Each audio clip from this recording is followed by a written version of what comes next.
3 दिन, 3 तिथियां, 3 बार, 3 नक्षत्र, 3 घड़ी, 3 पल, जिसमें बाबा शूल भी धारण करते हैं। और शूल अकेले धारण नहीं करते महाराज, जो धतूरा होता है ना, दर्शन करें धतूरे के, कांटे कांटे सा होता है धतूरा, तो वो धतूरे के साथ में बाबा शूल धारण करते हैं। बेलपत्री के शूल को, ये बहुत बहुत आनंदमय कथा है महाराज जी।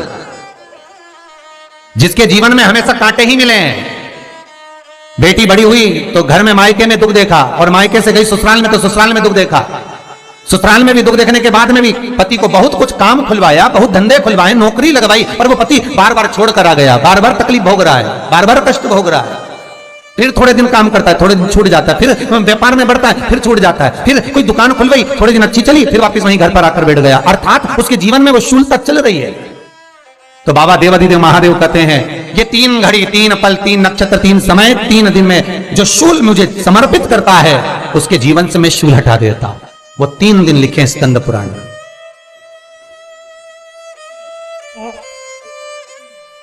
महाराज, बैसाख महीने में जो प्रदोष आती है, बैसाख के महीने में बहुत ध्यान से सुनना भाई, जो अपनी जिंदगी से बहुत तंग आ गए हो, परेशान हो गए हो, कष्टमय जीवन जी रहे हो, बहुत दुखी हो गए हो, उनके लिए ये स्कंद पुराण का चरित्र फिर मिले ना मिले, आप प्रेम से सुनिए भाव से। पहला, बैसाख महीने की प्रदोष, चाहे वो शनिचरी प्रदोष हो, चाहे रविवार की हो, सोमवार की हो, मंगल की हो, बुधवार की हो, गुरुवार की हो, शुक्रवार की हो, शनिवार की हो, कोई भी वार की हो, पर बैसाख महीने की प्रदोष, प्रदोष काल में शाम का समय सूर्य डूब रहा हो, बस डूबा ही हो, और उस समय पर सूर्य के डूबन के तुरंत बाद बाबा को धतूरे के साथ में बेलपत्री ना चढ़ाते हुए बेलपत्री के वृक्ष के 7 कांटे बाबा के शिवलिंग पर समर्पित करे जाते हैं महाराज, अपनी जिंदगी में अड़चनों को हटाने के लिए। फिर आप जिस व्यापार में उतरे, जिस व्यवसाय में उतरे, जिस नौकरी में उतरे, आप दिल से करें, आपको तरक्की मिलेगी। आप हार नहीं सकते, नीचे नहीं आ सकते, उन्नति पर ही चढ़ेंगे। एक वैशाख मास की प्रदोष। दूसरा, शिवरात्रि के दिन मध्याह्न का समय महाराज, जो बड़ी शिवरात्रि होती है माघ की, बड़ी शिवरात्रि के अंतर्गत मध्याह्न का समय, दोपहर के ठीक 12 बजे, चाहे फिर वो कोई भी दिन हो महाराज, शिवरात्रि जिस दिन पड़ रही हो, उस दिन भी धतूरे के साथ बाबा को 7 कांटे बेलपत्री के वृक्ष के समर्पित होते हैं महाराज। इसमें आप ये वाले जो कांटे हैं, जो शिवरात्रि के दोपहर 12 बजे वाले हैं, अगर कोई मदिरा पीने वाला हो, व्यसन में डूबने वाला हो, कोई जुआ खेलने वाला हो, कोई गलत वैश्यावृत्ति करने वाला, या अपने मार्ग से विचलित कोई व्यक्ति है, उसके लिए भी ये कांटे बहुत काम आते हैं महाराज। दूसरा, पार्वती, तेरे द्वारा तेरे नयन अश्रु से जो प्रगटा हुआ बेल का वृक्ष है, द्वितीय शूल मैं वहां धारण करता हूं। तृतीय शूल, तीसरा शूल जो वर्णन करा गया महाराज, भगवान श्रावण के महीने में जो भी दूसरा सोमवार पड़े, जो भी पड़े, श्रावण के महीने का जो दूसरा सोमवार होता है, उस दूसरे सोमवार में रात्रि के समय पर, अर्थात शास्त्र अब घड़ी और पल का स्मरण करेंगे तो रात्रि के बजेंगे 10 से 12 बजे महाराज, 10 से 12 के बीच में धतूरे के साथ बाबा को शूल समर्पित होता है महाराज। ये भी हमारी बाधाओं को, हमारी तकलीफों को, व्यापार व्यवसाय के लिए, नौकरी सर्विस के लिए, बहुत सारे एग्जाम में आप बैठ लिए, गवर्नमेंट एग्जाम के लिए बैठ लिए, नहीं हो रहा, ये 3 बार मेरे शंकर को बेलपत्री के वृक्ष के शूल समर्पित होते हैं, उसका आनंद पाना और उससे अपने को सुख प्राप्त करना।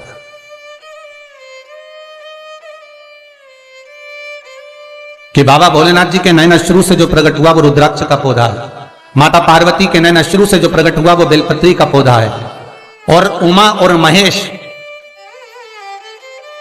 जिस महेश के वंशज है महेश्वरी, जिनकी 12 खाम प्रगति है भगवान महेश के द्वारा। सब्सक्राइब करें हमारा channel Vastu facts, bell icon दबाएं ताकि आप अपडेटेड रहें हमारे हर। वो महेश और उमा उमा और महेश का जो चरित्र है कि उमा और महेश का जब प्रागट्य हुआ, उमा और महेश जब दोनों आनंद में विभोर होकर जब चलते हैं और दोनों के बैठने से तप मुद्रा से जो पौधा उत्पन्न होता है वो शमी का पौधा। Channel Vastu fact bell icon दबाएं ताकि आप अपडेटेड रहें हमारे हर एक वीडियो से। शमी का पौधा। तो एक बात ध्यान रखिए, शिव जी के द्वारा जो निर्मित हुआ उसमें कोई शूल नहीं है, उसमें कोई कांटे नहीं है। पार्वती के द्वारा जो निर्मित हुआ बेलपत्री का पौधा, उसमें कांटे हैं। और पार्वती के मिलन से भी जो उत्पन्न हुआ है शंकर के साथ में, उसमें भी कांटे। शमी के पौधे में भी कांटे, शमी के वृक्ष में भी कांटे। सब्सक्राइब करें हमारा channel Vastu fact bell icon दबाएं ताकि आप तो पार्वती जी स्कंद पुराण में एक प्रश्न कर रही हैं भोलेनाथ जी से कि प्रभु मुझे ये बताओ कि आपके द्वारा जो निर्मित हुआ उसमें शूलता नहीं है, पर मेरे द्वारा जो निर्मित हुआ उसमें शूल क्यों आया है, उसमें कांटा क्यों आया है?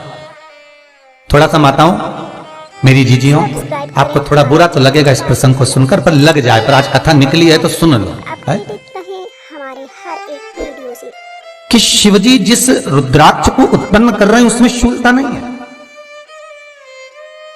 पर पार्वती जी जो संग में मिली हैं उसमें भी शूलता है, और पार्वती के द्वारा जो प्रकट हुआ बेलपत्र उसमें भी शूलता है। तो भगवान महादेव बोलते हैं पार्वती मैं तुझे कुछ कहूं और कहने पर तुझे तेरे हृदय में कोई बात चुभे, शूल लगे तो मुझे ठीक नहीं लगेगा। नहीं नहीं नहीं, आप कहिए प्रभु, मैं सुनने के लिए तैयार हूं, आप तो बोलो कि कारण क्या है। भगवान कहते हैं पार्वती बस अंतर इतना है, नारी का जो स्वभाव होता है, स्त्री का जो स्वभाव होता है, उसके हृदय में छोटी छोटी बात के शूल बहुत होते हैं। जेठानी ने ये कह दिया, देवरानी ने ये कह दिया, तुम्हारी मम्मी ये बोल दी, तुम्हारे पापा ने ये कह दिया, तुम्हारी बहनों ने ये कह दिया, तुम्हारे भाई ने ये कह दिया, तुम्हारे रिश्तेदार ने ये बोल दिया। ये नारी के भीतर ये शूलता रहती है। तो पार्वती जी बोली कि जितना तप आपने करा उतना तप मैंने करा, और जितनी साधना आपने करी उतनी साधना मैंने करी, और जितना आराधना दिल से आपने करी उतनी आराधना दिल से मैंने करी, फिर इसमें शूलता कहां से आ गई? भगवान शिव बोले बस पार्वती बात इतनी सी है कि जब मैं आराधना करने बैठता हूं तो मेरी दृष्टि में सम्मुख में कुछ नहीं होता।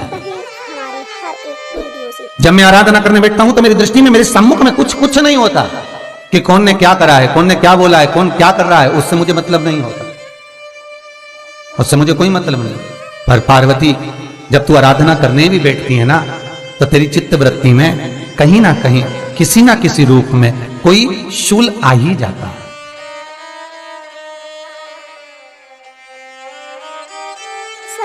कई माताओं की आदत देखी साहब, भगवान की सेवा करने बैठी है तो भी भीतर थोड़ा सा शूलता भरी हुई है। महाराज बताओ, इतने सारे भगवान इकट्ठे कर लिए, मैंने बोला था बहू से कि वहां रख लेती है, बताओ इतने सारे यहाँ पर लाकर रख दिए हैं, अब इसकी सेवा करना पड़ रही है, अब ये करना पड़ रहा है।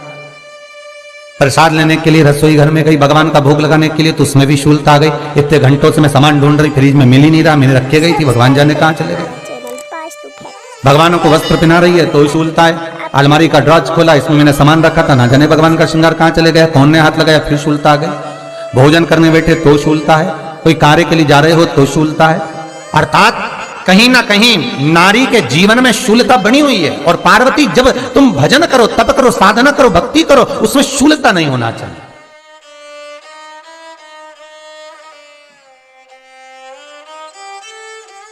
पार्वती जी ने कहा भोलेनाथ तो क्या आप मुझे स्वीकार नहीं करेंगे बेलपत्री के रूप में? क्या मुझे स्वीकार नहीं करेंगे शमी पत्र के रूप में? पद्म पुराण, स्कंद पुराण, लिंग पुराण, नर्मदा पुराण और शिव महापुराण, ये सारी पुराणे वर्णन करती है। पार्वती जी का खंड आनंद वर्षित कर रहा है, वर्णन कर रहा है। पार्वती खंड वर्णन कर रहा है, सती खंड वर्णन कर रहा है, उमा संहिता वर्णन कर रही है। क्या आप मेरा ये बेलपत्र का स्वरूप आप धारण नहीं करेंगे? इसमें शूलता इसलिए भगवान कहते नहीं नहीं, धारण तो करूंगा पर शूल धारण नहीं करूंगा,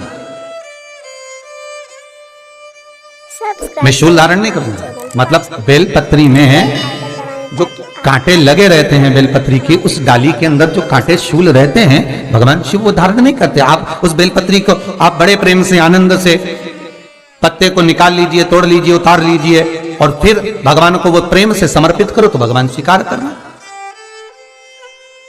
पर भोलेनाथ ये बेलपत्री का जो वृक्ष है मेरे नयन अश्रु से उत्पन्न हुआ है, मेरे द्वारा उत्पन्न हुआ है, फिर तो इन कांटों की कोई महत्वता ही नहीं है, इन शूल की कोई महत्वता नहीं है। पार्वती केवल 3 दिन ऐसे रहेंगे, 3 बार ऐसे रहेंगे, 3 तिथियां ऐसी रहेंगी, 3 समय ऐसा रहेगा जिस समय पर तेरे द्वारा निर्मित शूल को भी शिव धारण करेगा और जगत का कल्याण करेगा। सब्सक्राइब करें हमारे श्री चैनल वास्तु फैक्ट, शिवाय आइकन दबाएं ताकि आप नमस्तुभ्यं। अपडेटेड रहें हमारे हर श्री एक वीडियो से। शिवाय नमस्तुभ्यं। श्री शिवाय नमस्तुभ्यं।